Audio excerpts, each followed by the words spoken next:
quand nous chanterons le temps des cerises, les gai rossignols, les merles moqueurs seront tous en fête.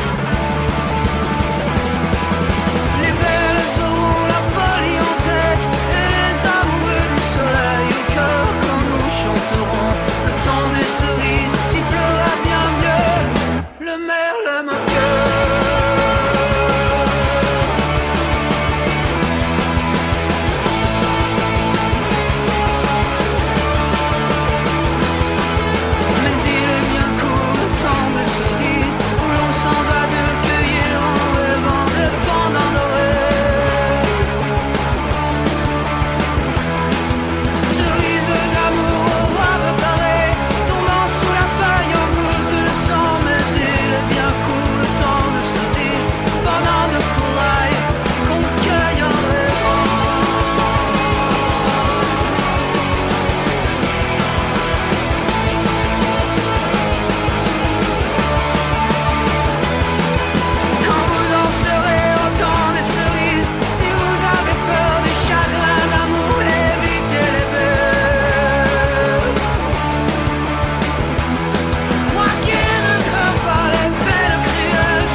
Radio Soupente, la station des rapins, sans foi, sans loi et sans courette.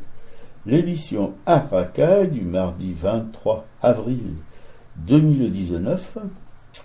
Une émission dont la partie artistique, la plus importante, sera consacrée à Georges d'Aurignac. Nous en avions déjà parlé, enfin on avait évoqué sa vie d'artiste dans cette émission il y a quelque temps déjà. Mais là, il y a une exposition, mais quelque chose de vraiment important, au petit musée de Montmartre, qui a été, semble-t-il, qui a fait un petit peu ses peintures pour l'occasion. Et donc, c'est vraiment une monstration, comme on dit dans les milieux chicos, qui n'est pas piqué des hannetons, comme on dit dans les milieux mochicos. Vous venez d'écouter Le Temps d'Esprit du groupe Noir Désir. Et tout de suite, nous allons tenter, dans un sursaut désespéré, de porter un regard en marge sur l'art et de dénoncer les sales coups de la politique politicienne en toc. Oui, bonjour tout le monde. Vous pouvez nous joindre par mail, n'hésitez pas, à racaille@orange.fr ou sur le répondeur de Radio Soupente au 01 41 95 20 96.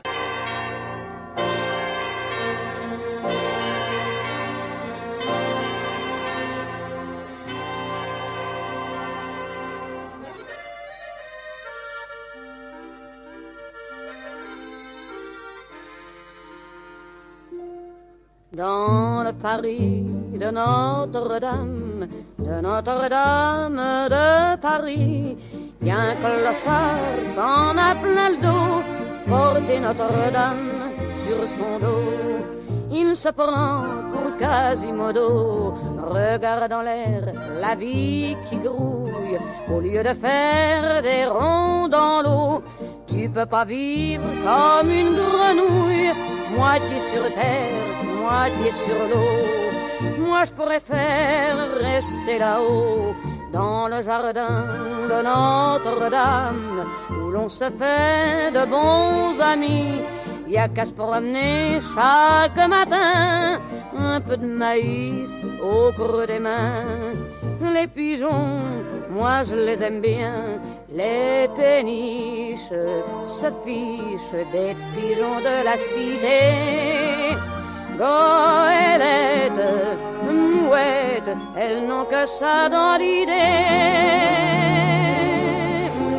Oui, mais autour de Notre-Dame, il y a des voyages à bon marché, et ces petits coins où le bonheur empêche les maisons de pousser.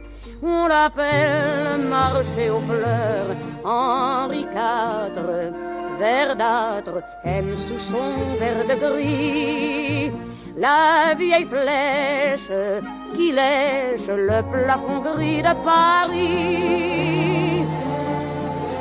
Et toi sous le pont de Notre-Dame, regardant l'air, tu comprendras que si tout le monde faisait comme toi, dans ton pinard, il y aurait de la pluie. Même les ponts, ça se construit, car pour aller de Notre-Dame jusqu'à Paris, il a bien fallu se mettre au boulot et porter des pierres sur son dos pour passer par-dessus l'eau. Voilà pourquoi Paris s'enroule comme un escargot. Pourquoi la terre s'est mise en boule autour des cloches du parvis de Notre-Dame de Paris.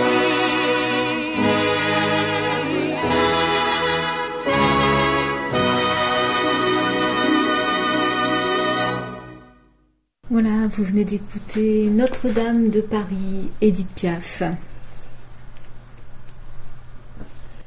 Et toujours sur Radio Soupinte, l'émission à racaille, une petite citation pour la route.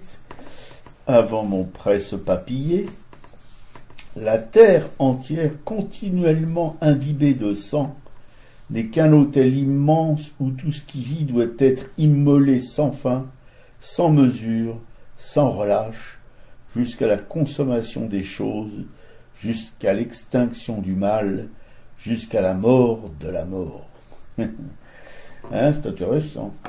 Pour vous parler tout de suite, évidemment, de mon papier qui s'intitule « Une cathédrale qui s'immole ». Lasse, elle s'immole puisqu'elle est lasse de servir d'appât, de piège à touristes, de pourvoyeuse pour les marchands du temple qui inondent de leurs colifichets, une offense au goût, toutes les boutiques des environs du Parvis jusqu'au bord de la Seine sur sa rive gauche. Faut vraiment le voir pour y croire. Marre des sacres et des enterrements officiels réservés à ceux que l'on dit grands. Qu'est venu y foutre Napoléon pour se faire sacrer empereur? Ses rapines d'œuvres d'art et son million de jeunes Français enrôlés de son armée et crevés sur tous les champs de bataille pour sa gloire perso, qu'il a même son tombeau au Panthéon. Et Notre-Dame se trouve mêlée, malgré elle, à ces simagrées de l'histoire. Le général 2 étoiles, qui a sauvé la France depuis Londres, y a été de ses obsèques, tralalalalaire, avec pour y parader tous les chefs d'État tartuffes du monde. Petit rappel, cet édifice moyenâgeux a été édifié comme un hommage à celui qui l'a glissé sur une croix pour notre salut, et que ce crucifié a, jusqu'à l'heure de sa mort, prêché l'amour, la pauvreté. Faut lire les évangiles, qu'à ses débuts, cette église accueillait sous ses voûtes tous les traînes patins de Pantruche. Comme qui dirait, si à ce jour, tous les SDF, les migrants, les repris de justice, les catins et j'en passe, se vautraient sur ses dalles, y cuisinaient, y forniquaient, y jouaient des pantomimes. Non, pas de salisette aujourd'hui. Attention, halte là les marauds. À jour, ce sont d'autres atours qui se posent leur prose. pince-cul sur les bancs de Notre-Dame. Roi, président, prince, nobliaux républicains, ministre, patron du CAC 40, tous beaux linges, connissaient le petit Jésus, et qui aujourd'hui cassent la tirelire pour aider à la reconstruction de ce que l'immolation a détruit. Pas de peau pour Notre-Dame de Paris, qui pensait que s'autodétruire lui vaudrait une place au paradis. Que nenni! Elle offre à tous les pisserois de la vie l'occasion unique de se faire passer pour des êtres humains. Pinault, Arnaud, j'en passe, et d'aussi pourvus par la fortune, sans oublier le monarque actuel de la France, qui se pavane sur son parvis en promettant que d'ici à 5 ans, tout serait comme avant, la flèche de Viollet-le-Duc en place, et tout ça. Mais qu'est-ce qu'on en a à battre des petites chure de mouche de cet architecte total Nasbrock qui a défiguré le patrimoine qu'on lui donnait à restaurer. Tout ça au XIXe siècle, bien sûr. Un mauvais de chez mauvais. Bien dans ce XIXe siècle de la bourgeoisie triomphante et de son goût de chiotte pour les beaux-arts. Semblable en cela à celle d'aujourd'hui, dont les donateurs pour la restauration en sont un exemple qui ne sent pas très bon. Pensez à Kunz et autres rigolos de l'art contemporain.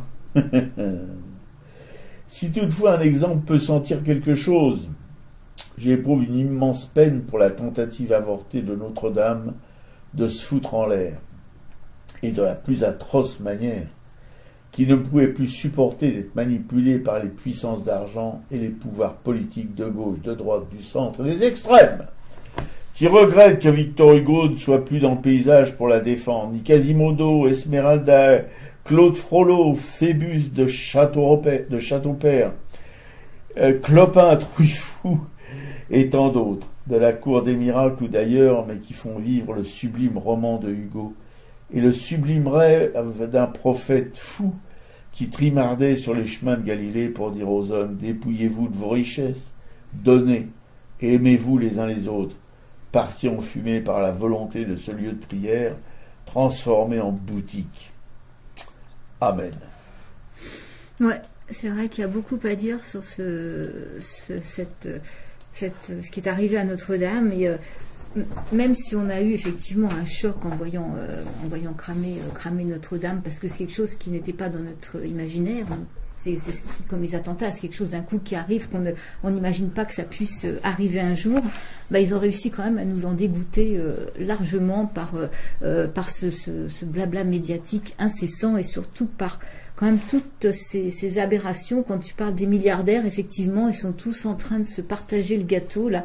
D'ailleurs, j'ai vu des dessins humoristiques satiriques, justement, où on voit des noms de milliardaires, alors Gucci, Arnaud, Pinault, Vinci, qui sont partout qui remplacent le fond de Notre-Dame. Et il y a ce cher Ayagon qui était ministre de la Culture sous peu importe. Ouais. Ils sont tous aussi cons. Qui lui réclame une réduction d'impôt de 90%. Voilà, ça veut dire que finalement, qu'est-ce qui payera? Ce sont les contribuables qui payeront de toute façon les réparations, quoi. Et qu'est-ce que c'est que quand on a, par exemple, comme la famille Arnaud, quand on a 70 milliards, qu'est-ce que c'est que de donner 100 millions ou 200 millions? Enfin, et qu'on est à Ayagon et qu'on est conseiller artistique d'Arnaud. De Pinault, ouais. Pinault. Voilà, bon, alors Pinault a 30 milliards, Pinault donne 200 millions, alors il fait son kéké en disant, moi, je vais pas demander de déduction fiscale. De toute façon, ils sont tous, ils savent tous quoi faire de leur argent, ils savent très bien ne pas payer d'impôts. Donc là, on est vraiment dans de la poudre aux yeux qui est absolument insupportable. Et qui scandalise tout le monde. Mais j'ai l'impression qu'en fait les gens sont pas restés dupes. En fait, il y a beaucoup de... Moi, quand je vois autour de moi, les gens en ont déjà tous ras-le-bol de cette histoire de Notre-Dame, j'ai l'impression. Et en fait, ce qu'on peut ajouter... Alors, j'étais prise dans quelque chose qui m'a énervée, justement, c'est que l'autre fois, j'ai fait des courses pour mon papa avec sa carte bleue au Monoprix du coin. Et j'avais un peu la tête ailleurs. Donc, je mets sa carte bleue, je fais son code... Et ça traîne un peu, donc au bout d'un moment la machine me redemande le code. J'ai pas du tout lu ce qui s'est passé entre temps, malheureusement. Je refais le code, je prends mon ticket Et en prenant le ticket, je m'aperçois qu'en fait, c'est un terminal carte bleue qui fait l'arrondi. Et en fait, il m'a demandé si j'acceptais l'arrondi. N'ayant pas répondu, normalement, je n'aurais pas dû avoir cet arrondi. Là, par défaut, l'arrondi a été pris en compte. Et qu'est-ce que je vois sur le ticket? Que les 55 centimes d'arrondi vont aller à la Fondation de France pour Notre-Dame. C'était au lendemain de ce qui s'était passé. J'étais hors de moi. Ça existait avant, hein. Oui, ça existait avant, mais là j'ai vu que le don en fait allait aller à Notre-Dame. Donc je pense que c'est même pas très légal ces histoires d'arrondi pris par défaut. En fait, je pense que là il faut faire très attention si vous allez chez Monoprix, il faut pas se faire avoir du tout quoi. Faut être vraiment vigilant sur ces terminaux de carte bleue. Et ce qu'on pourrait rajouter aussi, c'est que on parle de patrimoine, enfin on est choqué, on fait pleurer la France entière, et on pourrait quand même dire qu'au Yémen, à Sanaa, il y a toute une ville qui est quand même au patrimoine mondial de l'UNESCO, qui est bombardée, et que on sait très bien maintenant que les armes qui bombardent au Yémen sont des armes françaises. Donc d'un côté, on va s'émouvoir de la destruction de Notre-Dame, et de l'autre, on continue de financer un armement qui détruit un patrimoine culturel. Mais en même temps, il faut voir sur les berges de la Seine, on y était il y a quelques jours, pour assister à une assemblée, je ne sais pas comment on va appeler ça, un rassemblement en faveur des enfants palestiniens prisonniers, il faut dire le truc, palestiniens enfants prisonniers. Bon. Et sur les berges de la Seine, je n'ai jamais vu, depuis que depuis que je me balade dans Paris, ça fait un bail, je n'ai jamais vu autant de monde sur les berges de la Seine, mais c'est quelque chose d'effrayant. À Saint-Michel, on était place Saint-Michel, on a voulu aller de l'autre côté de la Seine en passant par le pont qu'il y a en face de la place Saint-Michel, et ben c'était presque, il a fallu marcher sur la route pour pouvoir traverser, parce que il y avait un tel monde que c'était impossible de circuler. Et alors, le pompon, si on peut appeler ça un pompon, hein, on jette un coup d'œil sur les berges en bas, et là, mais alors j'ai jamais vu non plus un monde pareil sur les berges, tout le monde était assis en train de contempler Notre-Dame, mais c'était vraiment quelque chose d'hallucinant. Alors, pour dire il n'y a pas que nos politiques qui sont cons, il n'y a pas que les milliardaires qui sont cons, il y a aussi le bon peuple qui est con, voilà. Ouais. Ils auraient tort de se priver les autres de faire les kékés. Oui, il y a toujours un côté voyeur qui est insupportable. Et il y a les marchands de bricolos là, qui n'ont pas perdu de temps, qui en fait maintenant à côté des tours Eiffel ont déjà fabriqué des petites statues de Notre-Dame à vendre au Pékin et aux touristes. Elles sont toutes rouges. Elles sont toutes rouges, couleur du feu, je ne sais pas, probablement.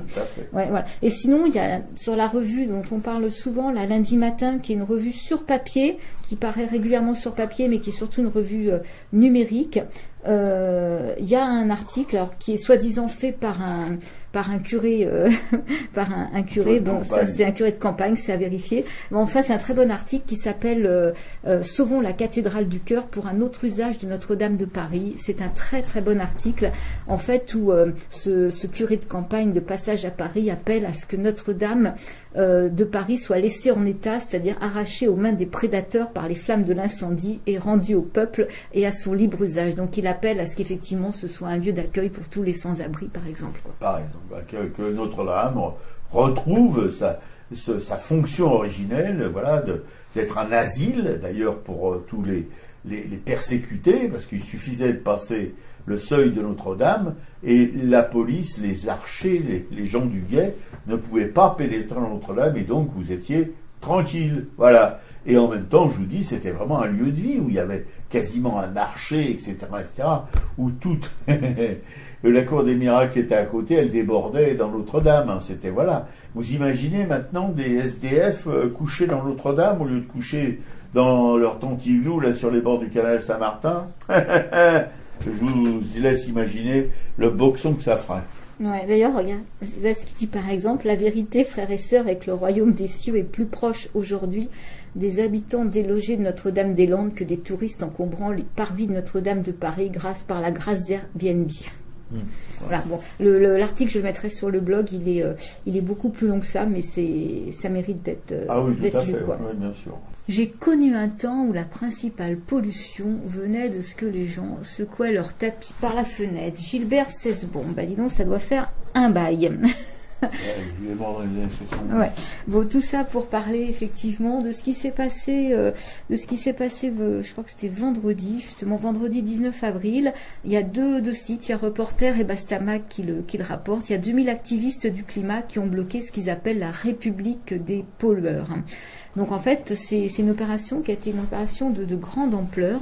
Donc il y a 2000 activistes écologiques qui ont bloqué les sièges donc d'EDF, de la Société Générale et de Total. Ils sont allés à la Défense, ils sont allés aussi au ministère de la Transition écologique et c'est une des plus grandes mobilisations de désobéissance civile non violente pour l'instant jamais organisée en France. Donc vendredi à peu avant 9h, en fait, des activistes ont bloqué les entrées des 3 différentes entreprises à la Défense, donc EDF, Générale et Total. Et ils se sont assis en chenilles, c'est-à-dire les uns derrière les autres, devant les portes et à l'intérieur des bâtiments. Et des colleurs ont entrepris de décorer l'espace et de taguer le sol avec des slogans « Macron, président des pollueurs ». Voilà ce qu'on pouvait lire un peu partout. Donc ils ont affiché aussi des portraits présidentiels. On se rappelle ce que j'avais déjà raconté sur ces jeunes là de la COP 21, Action non violente COP 21, qui avaient pris des portraits de Macron dans les mairies. Donc ils ont sorti ces portraits qu'ils ont mis un peu partout. Ils dénoncent ainsi le vide de la politique climat d'Emmanuel Macron. Ils ont placé à l'intérieur, à l'extérieur des tours, voilà, pour symboliser en fait les réels lieux de pouvoir en France. Et des affiches du président de la République ont été également accolées à des écrans publicitaires. Ils précisent que la peinture et la colle qui ont servi sont bio. Donc la République des pollueurs a déclaré à Reporter la porte-parole d'Alternativa qui s'appelle Pauline Boyer. C'est donc l'alliance toxique entre les grands patrons des entreprises les plus polluantes et le gouvernement qui verrouille la lutte écologique et qui reste sourd à la mobilisation. Donc il est temps de faire de la désobéissance de masse. Tant que la politique du gouvernement se fera sous la pression des lobbies, Macron sera président de la République des pollueurs et on sera là pour lui barrer la route. Donc c'est une action qui a été pensée, organisée par Greenpeace France, ses amis de la Terre, Alternativa et ANV COP21. Et je me demande s'il n'y avait pas aussi Extinction Rebellion là, parce que le mouvement dont j'avais parlé aussi récemment. Donc il y a par exemple Alice, qui est une jeune femme de 29 ans, qui fait sa première action de désobéissance civile, qui bloque l'entrée de la Générale avec une dizaine d'autres personnes. Et en fait, les militants sont plutôt contents parce qu'ils ont réussi très tôt le matin à bloquer toutes les entrées.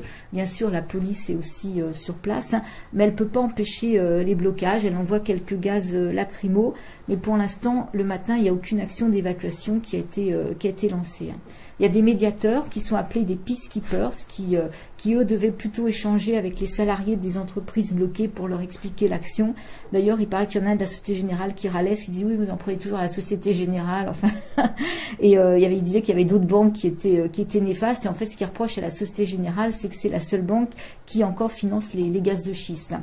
Donc voilà, il racontait aussi qu'ils étaient quand même à EDF, à Total, et en fait, bon, les salariés, certains se sont calmés. Il y a notre chanteur de HK, là, qu'on aime bien, HK les Saltimbanques, qui a chanté à 10h, donc ça devait y avoir une bonne patate, je pense, sur le parvis de la Défense. Et voilà, donc ils expliquent qu'ils bloquent la Générale parce qu'ils pensent que c'est la banque française numéro 1 des énergies les plus sales. Total qui reste à faire partie des 20 entreprises les plus émettrices de CO2 au monde et qui continue sa logique extractiviste des énergies fossiles.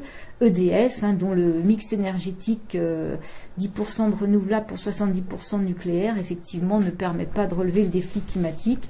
Et le ministère de la Transition écologique et solidaire, qui est le complice effectivement de ces politiques des multinationales, puisqu'il autorise des projets qui vont totalement à l'encontre de ce que recommandent les climatologues. On sait que Total aussi a été autorisé à importer de l'huile de palme, ce qui aggrave la déforestation avec le dérèglement climatique. Il autorise, donc c'est ce fameux ministère, le projet de la montagne d'or en Guyane qui va entraîner également de la déforestation et des grands projets d'infrastructure comme le grand contournement ouest de Strasbourg. Donc voilà, parvis de la tout ça a été bloqué donc par les militants qui semblaient avoir la patate. Et je sais que dans l'après-midi, il y a les CRS, en fait les forces de l'ordre, ont essayé quand même de virer tout le monde. Ils ont eu beaucoup de mal parce que les jeunes s'accrochaient. Il y a dans les actions non violentes des moyens de s'accrocher avec des menottes. Donc en fait, ça a été assez compliqué de les déloger. Mais voilà, je trouve que c'est une belle action et c'est bravo, quoi. Il faut faire ce genre d'action. Bien. Non, ça fait plaisir parce que on a l'impression en France d'être un peu à la bourre sur les Américains, sur l'Europe du Nord, sur l'Allemagne, etc. Mais je vois que non, ça commence déjà à bouger un peu dans la jeunesse. Il y a que la jeunesse. Tous nos espoirs reposent sur la jeunesse. Exactement. Que tous les vieux croutons, on les fout dans les fades et puis voilà.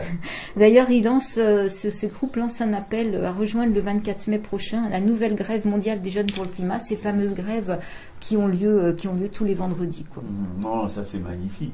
Parce que c'est vraiment... Et ils ont tellement de raisons de faire ces grèves, de raisons de survie d'ailleurs pour les générations futures. Parce que dans l'état où la Terre est aujourd'hui, si ça continue comme ça, il ne va plus rien leur rester que des cailloux et du sable. Hein, c'est bien ce qu'ils disent. Nous, en 2050, nous on sera encore là, vous serez morts, mais nous on sera là. Donc il faut, merci faut les agir. copains.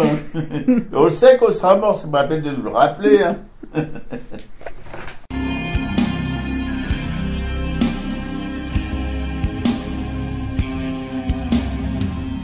Dans la steppe au phosphore, dans les champs de lithium, dans les fleuves au mercure, sous un soleil de plomb, sur un nuage de soufre, gorgé de plutonium, dans le vent désertique, chauffé par les torchères, éthériques en furie, du haut d'un mirador, j'aperçois les barbares envahir l'horizon.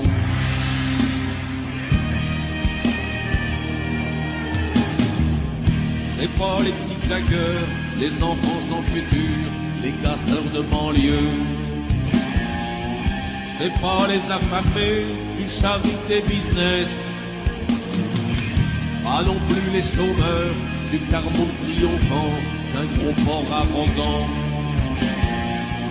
tirant sur son cigare, traite de fainéant.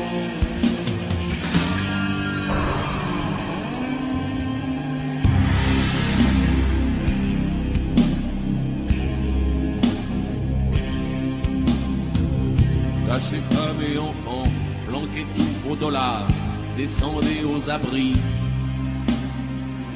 Abîmez les blindages, condamnez les entrées, évitez les sorties.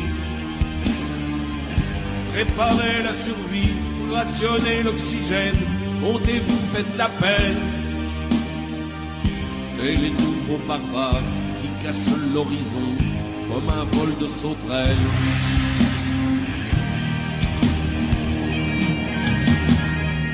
C'est les nouveaux barbares, puants de suffisance, sur nos espoirs en ruine. Les grands dégraisseurs de société, amasseurs de profit, générateurs de haine, allumeurs de conflits. Regardez-les polluer, notre terre et notre eau. Ricaneurs politiques, arnaqueurs de prestige, soyeurs de culture, abrutisseurs d'âme, parfois médiatiques. Je surgirai fatal de la nuit métallique, tout vêtu de cuir noir. Exterminateur, équaliseur, de mon œil synthétique jaillira le rayon de justice immanente. Exterminateur, équaliseur, bien que cybernétique, mon sourire montrera mon plaisir à faire ça. Exterminateur, équaliseur.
Exterminateur François Béranger.